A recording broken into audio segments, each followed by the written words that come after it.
So let's have a quick discussion of a few things here, and mostly why I keep my media production to multiple platforms rather than just getting locked into one platform like the Clock app and being completely dependent upon it. The reality is, right now, a lot of platforms, as they always have been, are changing, and as they go through the changes, I don't know, they seriously screw with creators, and in doing so, they create at least for creators who are not prepared, a negative feedback loop. And that negative feedback loop leads those creators becoming far less productive and a lot less seen. So rather than going to simplicity, especially for a channel like my status, a lot of channels are basically turning specialized nowadays. You have them, they do their thing, they have their skit, and then that's it. But channels like mine, personal vlogs, especially generic vlogs that go into a number of subjects, are very rare these days. They actually don't happen as much because, well, aside from creators having the time, it also takes a lot of the income benefit out of a channel. For most theme channels, they go at it and they go at it hard. They have shops, they sell merchandise, whether it's themed merchandise or whether it's sponsored products or whatever it may be, they sell it and then you buy it and that gives your favorite creator income. But I never really wanted to do my stuff that way, and it's not that I'm rich, far from it.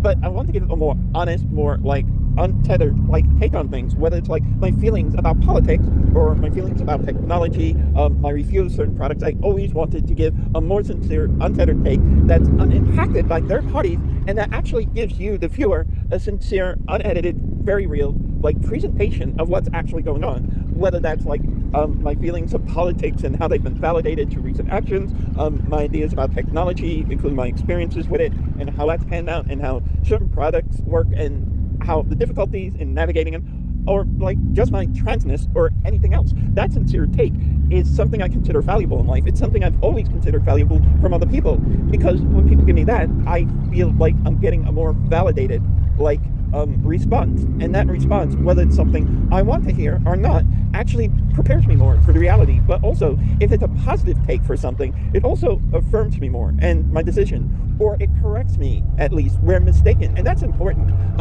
because a lot of these creators are becoming echo chambers into them and onto themselves, and this is problematic because echo chambers just produce more of the same, and I've never been into them for this reason. A good example is, I mentioned this multiple times, I created one of the first transgender pages on Facebook, and the reason I did that was originally when I got on there were a lot of problematic groups. I got booted from some groups for no good reason, trans groups, and so I went looking for productive spaces to see if I could talk, see what was happening, and there were very few around, but mostly there was no real central page that really put these things together. And so I found a transgender page that was a movie and entertainment page, which was really screwed up, but I didn't find any true pages. What ended up happening is I found the hook for the topic on Facebook, but apparently, even though there was a hook for it, and surprisingly, there was an actual non-binary page at the time, but there was a hook for the topic of transgender, but neither Facebook nor no one had set up the page. So I'm just oh, wow, I wonder if I can do something with this. But eventually, what happened was, I found a way to actually take that topic page and actually get it active, and the rest is history.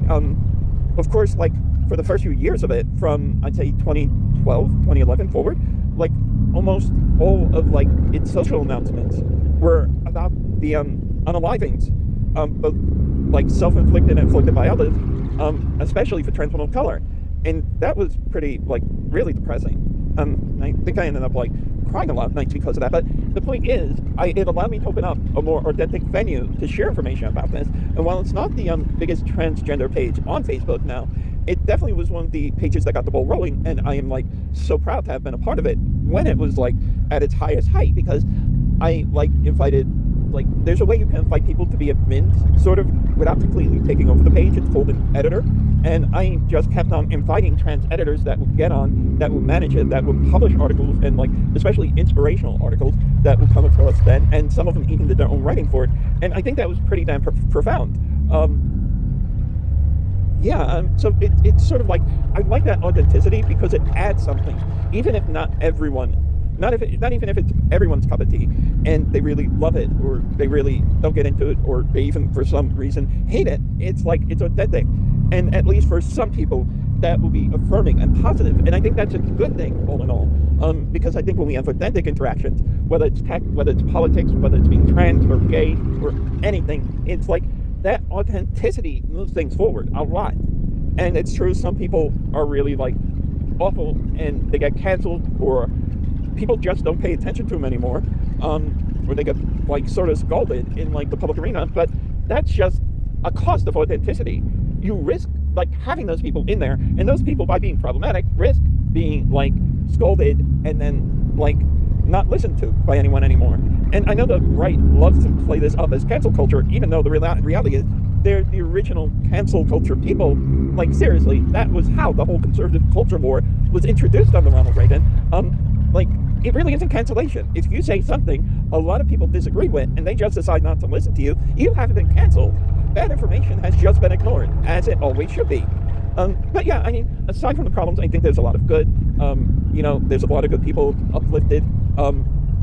Others in the community, whatever community, and I think that is the powerful thing. The authenticity, the not being bound and tethered to sponsors, to sponsorships, to selling things, like I am. And like I said, the drawback is I don't get a lot of money when I do this, even though it's authentic content. But then again, when someone, whether in an LGBTQ center or whether it's tech related in a computer store or at a convention, like gives me good advice on the street, they're not being compensated. They're not doing it to be compensated. They are doing it for their authenticity, their love of it, their passion of it. And so that's what drives most of my creations and how I move forward with this. And I think that's a pretty important thing to say. So, I've considered having a Patreon. I haven't really done it because it would take a lot of energy on top of like some of the content I create. I really haven't got involved with TikTok shops, half it's also because a lot of those things end up being scams. And if I'm being authentic on here, I don't want to associate myself with a potential scam that can end up blowing back to me. And I'm fine if people don't listen to me, who don't want to. That's their choice. And in the age-old tradition of like a lot of older generations, that's their loss. They don't want to listen to me. They don't get me. But I mean, it is what it is. All right. It's Christmas Eve or Saturnalia Eve, or as I've come to like think of it, fuck this Eve, because fuck this all. You're all loved, valued, valid, and appreciated, and I will see you on the flip side.